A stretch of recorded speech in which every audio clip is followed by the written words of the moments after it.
আচ্ছা, আমার মনে হয় আমি এই সাজেশনের ভিডিওটা কেটে ইউটিউবে দিব।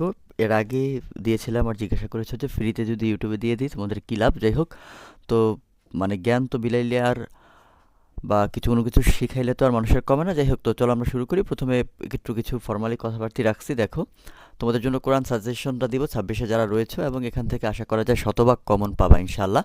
তো চলো দেখি, প্রথমে ফর্মালি শুরু করি। প্রিয় শিক্ষার্থীবৃন্দ, তোমরা যারা আলিম 2026 কোরআন মাজিদ পরীক্ষার জন্য প্রস্তুতি নিচ্ছ, তাদের জন্য এই সাজেশনটি অত্যন্ত গুরুত্বপূর্ণ। যাই হোক, আর আরেকটা বিষয় বলি, কারণ তোমাদের এখন আমি যেহেতু সাজেশনটা দিচ্ছি পরীক্ষার একেবারে আগ মুহূর্ত, আবার এমন হতে পারে পরীক্ষার আগের দিন রাত্রে, আমি এই সাজেশনটাই আরও ছোট করে দেবো, যার কারণে চ্যানেলটাকে সাবস্ক্রাইব করে রাখবা।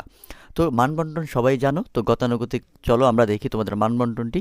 তোমাদের দুইটা বিভাগে প্রশ্ন থাকে, একটা হচ্ছে ক বিভাগ, একটা হচ্ছে খ বিভাগ কোরআন মাজিদের জন্য। তো ক বিভাগে তোমার 8টি প্রশ্নের যে কোনো 6টি প্রশ্নের উত্তর তোমাকে দিতে হবে, এবং এখানে যে 8টি প্রশ্ন থেকে তোমাকে 6টি প্রশ্নের উত্তর দিতে হবে, এখানে তোমার মোট নাম্বার থাকবে 90, 6টি প্রশ্নে।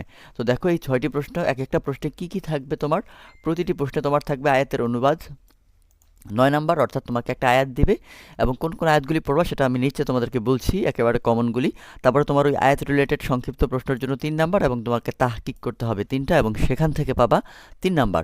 তো তাই পড়ার সময় শুধু মুখস্থ নয়, বুঝে পড়ার চেষ্টা করতে হবে। ঠিক আছে, আমি যেগুলি দিব শুধু মুখস্থ করে গেলে হবে না, বুঝে পড়ার চেষ্টা করতে হবে। তারপরে তোমাদের খ বিভাগে থাকে কি? খ বিভাগে থাকে শানে নুজুল।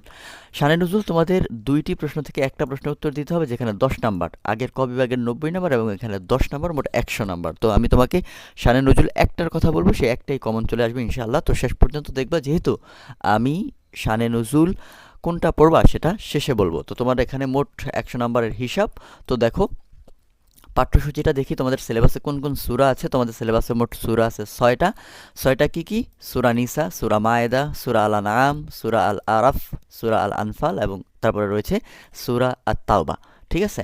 তো দেখো, এখন ওই সাজেশনটাই দেখো, আয়াতভিত্তিক সাজেশন কোনটা কোনটা পড়বা সেটা আমি তোমাকে বলবো। তার আগে তোমার কিছু বিষয়, এই বিষয়গুলি তুমি এখান থেকে স্ক্রিনশট করে রাখতে পারো, অথবা খাতায় নোট করে রাখতে পারো। এই কথাগুলি খুবই গুরুত্বপূর্ণ। শিক্ষার্থীরা কি লক্ষ্য রাখবে? সূরা নিসা থেকে পরীক্ষা অবশ্যই 2টি প্রশ্ন আসার সম্ভাবনা বেশি। বিগত সালের প্রশ্নগুলিকে অ্যানালাইসিস করে আমরা যেটা পেয়েছি বা যেটা দেখেছি, সেটা হচ্ছে সূরা নিসা থেকে তোমাদের এবারে 2টা প্রশ্ন আসার সম্ভাবনা বেশি। সূরা আল মায়েদা থেকেও তোমাদের 2টা প্রশ্ন আসতে পারে, যেহেতু তোমাদের 6টা সূরা রয়েছে। ঠিক আছে, এই 2টা খুবই গুরুত্ব দিয়ে পড়তে হবে, তাই এই 2টি সূরা সর্বাধিক গুরুত্ব দিয়ে পড়বে। বাকি সূরাগুলোর নির্ধারিত আয়াতগুলোও বাদ দেওয়া যাবে না। তো আমি এখানে যে এই 2টা সূরার জন্য, সূরা নিসা এবং সূরা মায়েদার জন্য যে আয়াতগুলি সাজেশন হিসাবে দিব, তোমার প্রথম দায়িত্ব হচ্ছে সেগুলি আগে পড়ে ফেলা। ঠিক আছে? দেখো, সাজেশনটা দিয়ে আয়াত ভিত্তিক।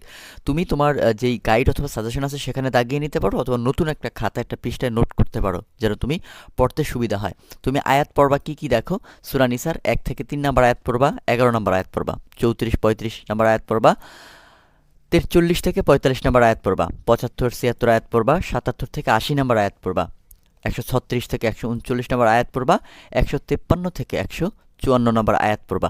তো এটার আমি মনে হয় না তোমাদেরকে পিডিএফ দিব, তুমি এখান থেকে স্ক্রিনশট করে রাখো, যেন পরে খাতায় নোট করতে পারো, অথবা ভিডিওটা দেখে আবার স্টপ করে করে খাতায় নোট করতে পারো। তো এখানে দেখো, ওই একই কথা, এই সূরা থেকে 2টা প্রশ্ন পাওয়ার সম্ভাবনা অত্যন্ত বেশি, তাই এখান থেকে একটা আয়াতও বাদ দেওয়া যাবে না।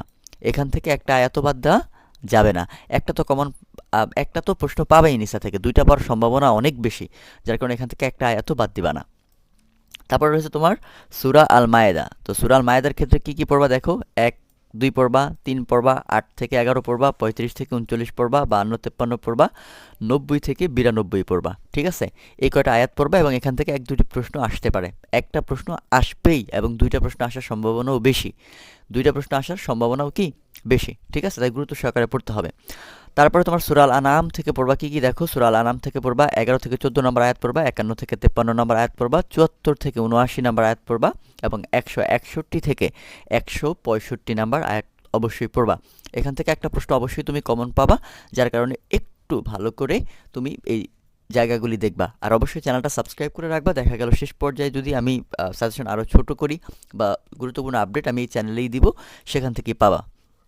তারপরে দেখো, সূরা আল আরাফের কি কি পড়বা? দেখো, এখানে আয়াত পড়বা 11 থেকে 17। তারপরে পড়বা কি? তারপরে পড়বা 54 থেকে 56, 54, 55, 56, আর এখানে পড়বা 128, 87 এবং 188।